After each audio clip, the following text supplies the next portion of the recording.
സ്വദേശം വിട്ട് തൻ്റെ ജന്മനാടിനോടുള്ള സങ്കടങ്ങളെല്ലാം ഉൾക്കൊണ്ടുകൊണ്ട് മദീനയിലേക്ക് അള്ളാഹുവിൻ്റെ റസൂലും സിദ്ദീഖ് തങ്ങളും പലായനം ചെയ്യുന്നുണ്ട്. ആ സന്ദർഭത്തിൽ സൗറന്ന ഗുഹയിൽ ഒളിച്ചിരിക്കുമ്പോൾ ശത്രുപക്ഷക്കാര് അവിടെ തെരഞ്ഞു വരുന്ന ഒരു സന്ദർഭമുണ്ട്.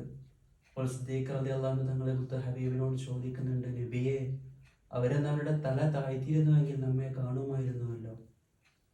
അപ്പോൾ മുത്ത് റസൂലുള്ളാഹി സ്വല്ലല്ലാഹു അലൈഹി വസല്ലമ തങ്ങൾ പഠിപ്പിക്കുന്നത്, ഇന്നല്ലാഹ മഅന, അള്ളാഹു നമ്മോട് കൂടെയുണ്ട് എന്ന് പറയുന്ന ആ വലിയൊരു സന്ദേശം സിദ്ദീഖ് തങ്ങൾക്ക് പറഞ്ഞു കൊടുക്കുമ്പോൾ നമ്മുടെ ജീവിതത്തിൽ എന്ത് പ്രയാസമുണ്ടാകുമ്പോഴും എന്ത് പ്രതിസന്ധി ഉണ്ടാകുമ്പോഴും, ചിലപ്പോൾ ആരോഗ്യപരമായി, ചിലപ്പോൾ സാമ്പത്തികപരമായി എന്ത് പ്രശ്നമുണ്ടെങ്കിലും ലാ തഖ്നതു മിൻ റഹ്മത്തില്ല, അള്ളാഹുവിൻ്റെ കാരുണ്യത്തെ തൊട്ട് നിങ്ങൾ നിരാശരാകരുത് എന്ന് വിശുദ്ധ ഖുർആനിൽ അള്ളാഹു അടിവരയിട്ട് പറയുമ്പോൾ ആ ആയത്തിനെ ഉൾക്കൊണ്ടുകൊണ്ട് ജീവിക്കാൻ നാഥൻ നമുക്ക് തൗഫീഖ് നൽകി അനുഗ്രഹിക്കട്ടെ.